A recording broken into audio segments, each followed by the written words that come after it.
नमस्कार, आप देख रहे हैं सी न्यूज भारत। तो मैं हूं आपके साथ प्रिया श्रीवास्तव। वक्त हो गया है खास खबर का। एटा के जलेसर के वरिष्ठ पत्रकार संजीव ने अपनी हालिया बातचीत में कथा कथित पत्रकारों और वसूली करने वालों पर गंभीर आरोप लगाए। 40 वर्षों से पत्रकारिता में सक्रिय रहे संजीव गुप्ता ने बताया कि पहले पत्रकारिता में गंभीरता और सम्मान था, लेकिन अब स्थितियां बदल चुकी हैं। उन्होंने बताया कि वर्तमान समय में पत्रकारिता की गिरावट देखी जा रही है। पत्रकारिता के पुराने दौर को याद करते हुए संजीव गुप्ता ने कहा कि उस समय पत्रकारों को प्रशासन द्वारा इज्जत और सम्मान दिया जाता था, लेकिन अब ऐसा नहीं होता। उन्होंने वर्तमान दौर के पत्रकारों को फटुआ पत्रकार की संज्ञा दी है और कहा है कि आजकल के पत्रकारों की वजह से असली पत्रकारिता पर संकट आ गया है। इसके साथ ही उन्होंने ये भी सुझाव दिया कि केंद्र को सोशल मीडिया पर कड़ा नियंत्रण लगाना चाहिए, क्योंकि अब पत्रकारों की संख्या इतनी बढ़ चुकी है कि उनके बीच असली और नकली का फर्क पहचानना मुश्किल हो गया है। ये सारी बातें संजीव गुप्ता ने सी न्यूज भारत से अपनी विशेष बातचीत में साझा की। नमस्कार दर्शकों, मैं आज आपको लेकर आई हूं एटा के जलेसर में। आज एटा में आपको मैं ऐसे शख्स से मिलवाने वाली हूं जो कि वरिष्ठ पत्रकार हैं, संजीव गुप्ता, जिनका नाम है उर्फ वासी पत्रकार। पहले तो संजीव जी, आपका हमारे चैनल में स्वागत है। धन्यवाद। ये बताइएगा वासी पत्रकार जी कि आप इस नाम से बहुत विख्यात हैं, तो इस नाम के पीछे का जरा सा हमें बताइएगा कि वासी पत्रकार ये कैसे नाम पड़ा आपका? मेरी ताई थी, मुझसे प्यार करती थी बहुत ज्यादा। उन्होंने मेरा नाम प्यार में सुखवासी रख दिया। संजीव नाम था तो उन्होंने सुखवासी नाम रख दिया। सुख लोग खा गए, अच्छा, वासी छोड़ दिया है। आपका अनुभव तो बहुत साल पुराना रहा है, कितना करीब रहा है? करीब 40-41 साल का करीब। 37 साल मैंने अमर उजाला में काम किया। उसके बाद में अब जागरण में हूँ 4 साल से। जागरण में आपके पिताजी भी, दादाजी भी, ये भी पत्रकार थे, तो मतलब इतना पुराना पत्रकारिता चलते आया है और मतलब ये पीढ़ी दर पीढ़ी रहा है। जी, बाबा थे, ताऊ जी थे मेरे, ताऊ जी नाथूराम गुप्ता, मेरे पिता श्री विशंबर दयाल गुप्ता। उनके बाद मैंने पत्रकारिता का कार्य देखा है सन 1984 से पहले। तो इतना साल पुराना रहा है, ये अनुभव आपको कैसा रहा है? मतलब आपको क्या लगा है कि ये पत्रकारिता ये जो है ये क्या आपके हिसाब से बहुत अच्छी लाइन है? नहीं, शुरू में तो लाइन अच्छी थी। सन 2010 तक ये लाइन अच्छी बहुत बढ़िया थी, बहुत बढ़िया थी। इज्जत भी थी, लोग डरते भी थे। लेकिन आज के मौजूदा समय में जो सोशल मीडिया आया है, कुछ लोग एक क्वार्टर पे बिक जाते हैं, 50-50 रुपए पे कुछ डाल देते हैं मोबाइल पर, जिसके चलते पत्रकारिता का तो अब करीब लेवल ही गिर गया है। अंत हो गया है। ना अधिकारी पूछते, ना राजनीतिक पूछते। जो अच्छे लोग हैं उनको ही पूछा जाता है। आम तौर पे पत्रकारिता तो खत्म सी है। तो आपको क्या लग रहा है ये जो खत्म सी जो आपने वर्ड बोला है, ये किन लोगों में कमी आ रही है जिस वजह से अब पत्रकारिता जो है वो खत्म ही है? भारत में पूर्व में चीन जैसे देश में अखबारों का रजिस्ट्रेशन नाम मात्र का है, अमेरिका में नाम मात्र का है। भारत में तो जो जाता है 2000 रुपये खर्च किए, रजिस्ट्रेशन हो गया और उसने पत्रकार बनाने की लाइन छोड़ दी। अब एक कस्बे, छोटे से कस्बे में पहले 1 या 2 पत्रकार हुआ करते थे। आज की मौजूदा समय में तो 50 पत्रकार है। कोई किसी का है, कोई किसी का है, और वो 10-10 रुपये, 20-20 रुपये, 50-50 रुपये के लिए बिक जाते हैं। तो उसकी वजह से पत्रकारिता का लेवल करीब खत्म सा होता जा रहा है। कुछ अच्छे लोग हैं अभी भी, उनसे चल रही है पत्रकारिता। वैसे तो पत्रकारिता खत्म ही है। मतलब क्या आपको लग रहा है पत्रकारिता व्यापार बन गया है? जी, व्यापार नहीं बन गया, धंधा बन गया है। 100-100 रुपये, 50-50 रुपये। अब उन पर कोई कारोबार तो है नहीं। अखबार लाइन में कोई पैसा देता नहीं, वो तो गिने चुने लोगों को देती है। आमतौर पर जब पत्रकार बने हुए हैं तहसील पे या कस्बों में, तो वो धंधा तो करेंगे ही करेंगे। जी। कहाँ से लाएंगे खर्चा अपना?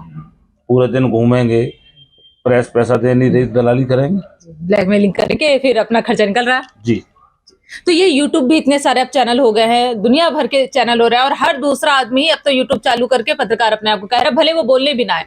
तो ये आपको क्या लगता है कि इस तरीके से क्या हमारा भविष्य क्या होगा? भविष्य खत्म है। भविष्य में कुछ नहीं, आपकी इमेज ही खत्म हो गई पत्रकारिता की।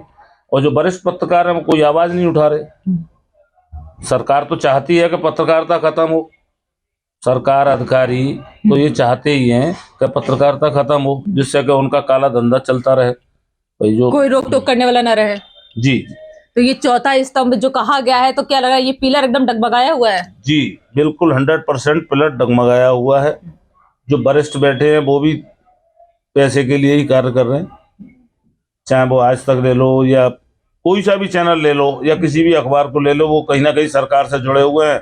उन्हें विज्ञापन मिल जाता है या कुछ पैसा मिल जाता है अंदर खाने। अब आज तक चैनल के किसी भी रिपोर्टर को देख लो या किसी बड़े चैनल के रिपोर्टर को देख लो, 500 करोड़ की कोठियां खरीदी हैं इन लोगों ने। कहाँ से खरीद ली? पत्रकारिता में कहाँ पैसा रखा है? 1 लाख 2 लाख 5 लाख रुपए की तनख्वाह होगी ज्यादा से ज्यादा, तो 500 करोड़ की कोठी कहाँ से खरीदी? जब आप पैसा लेंगे तो फिर आप दिखेंगे तो आपकी क्या इमेज रहेगी? ये बात तो आपने बहुत सत्य बोली कि जिस तरीके से आजकल पत्रकार इतने पैसे वाले हो जा रहे हैं, इतना पैसा तो पत्रकारिता में है ही नहीं। वो आप भी जान रहे हैं और हम भी जान रहे हैं। भाई हम तहसील लेवल पे बैठे हुए, हमको मात्र 2000 रुपए मिलते हैं खर्चे के नाम पर, कोई वेतन नहीं है। जिला स्तर पर बैठे हैं, उन्हें 20,000 25,000 रुपए मिलते हैं।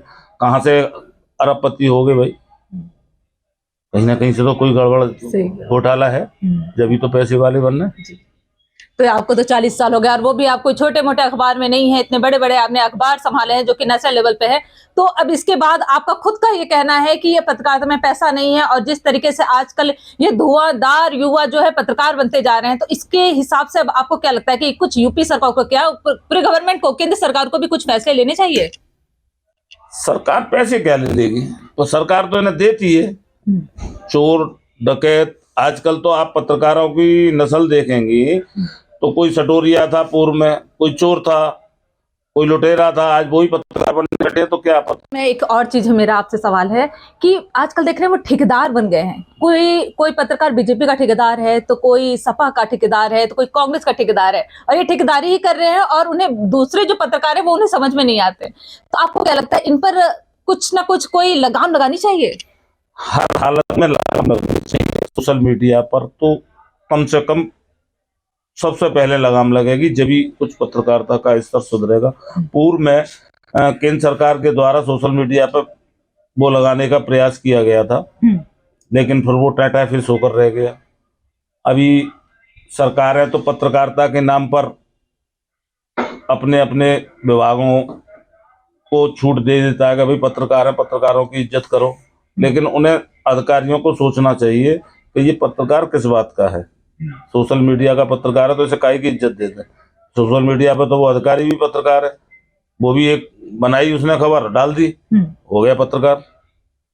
अब तो अधिकारी किसी भी कार्यालय में चले जाओ, अधिकारियों ने ग्रुप बना रखे हैं, उसमें से अपनी जो खबर है वो दे देते हैं। पहले तो बुला करके जो कार्यक्रम कर रहे हैं उसको देखते थे पत्रकार, अपने आप ही खबर बनाते थे। अब तो वहां से जैसी आई खबर उसी को पेस्ट कर दी, खुद ही कर ले रहे हैं। अब पत्रकार को, मुझे लग रहा है पत्रकारों की अब तो जरूरत ही नहीं है। जी अब जरूरत ही नहीं, वो अधिकारी कोई नहीं बुलाता। पहले, आज से करीब मैं 15 साल पहले की बता रहा हूँ, खुशामद करते थे खबर के लिए कि भैया हमारी किसी भी तरीके से ये हमने गुड वर्क किया है, इसकी खबर निकाल दो। आजकल कोई कुछ नहीं कहता, उसने तो पेस्ट किया, बनाई खबर और व्हाट्सएप पे डाल दी, हो गई। उसी को देख देख के, जो व्हाट्सएप पे डाली उसी को देख देख के लोग खबरें बना के अपने अखबार चला रहे हैं, कोई चैनल चला रहा है। मैंने जिले स्तर पर जितने भी पत्रकार हैं वो कभी भी आते हुए नहीं देखे। वो कहे भैया तुमने एक वीडियो दे दो, कोई बनाई है देसी भाषा की, मैं तो देहाती भाषा में बात कर रहा हूँ आपसे, कि वो वीडियो दे दो साहब, कहा हो जे हो, बस वहीं बैठे बैठे हो जाता था। उन्होंने पत्रकारिता कर ली और उसी से उनकी दुकान चल रही है। ज्यादातर चैनलों की पोजीशन है और अखबारों की वो व्हाट्सएप पे चल रही है खबरें, और उसी में खबर को ली और उसे देखी और उसी से बना दी खबर। अब आप कुछ कहना चाहेंगे जो आजकल के पत्रकार हैं उन लोगों से? मैं क्या कहूँ, कह कह के हार गए, कुछ भी नहीं है फर्क उन पर। वो तो बेशरम है, चोर हैं, डकैते हैं, सटोरिया है। हाँ, 100 रुपए में, 50 रुपए में एक पैक में बिक रहे हैं। अच्छा, शराब के एक पैक में। तो अगर ऐसे पत्रकार रहेंगे तो छवि कैसी जाएगी देश में? और जो युवा है, जो अब आने वाली पीढ़ी है, उन्हें हम क्या ही शिक्षा देंगे? भैया सबसे पहले तो सोशल मीडिया पे लगाम नहीं लगेगी, यूट्यूब पे लगाम नहीं लगेगी, जब तक तो ये हालात यही बने रहेंगे। इससे सुधरने के कोई चांस नहीं है, दिखाई नहीं दे रहे फिलहाल तो। और बहुत बहुत शुक्रिया हमसे जुड़ने के लिए। धन्यवाद। ये थे हमारे साथ वासी पत्रकार, जो कि एटा के बहुत ही वरिष्ठ पत्रकार हैं और बहुत ज्यादा चर्चित हैं ये। पर इनका ये कहना है, आजकल के जो पत्रकार 100 रुपए में, 50 रुपए में, यहाँ तक उन्होंने कहा एक पैक में भी बिक जा रहे हैं। और ऐसे ही अगर इनका भविष्य रहा तो ये जो चौथा पिलर है ये जल्द ही डगमगा जाएगा और वो गिर भी सकता है। पर देखना तो है कि आने वाले टाइम में केंद्र सरकार हो या यूपी सरकार हो, वो इस पर लगाम लगा पाती है या नहीं। ऐसे तमाम खबरों को जानने के लिए सी न्यूज भारत को सब्सक्राइब करें। एटा से सी न्यूज संवाददाता बरखा सिंह की रिपोर्ट। देखा जाए तो संजीव गुप्ता का यह बयान पत्रकारिता के क्षेत्र में बड़ी बहस को जन्म दे सकता है, जिसमें असली और नकली पत्रकारिता के बीच अंतर स्पष्ट करने की जरूरत पर जोर दिया जा रहा है। फिलहाल इस खास रिपोर्ट में इतना ही। देश दुनिया की बाकी और खबरों के लिए आप बने रहिए सी न्यूज भारत के साथ।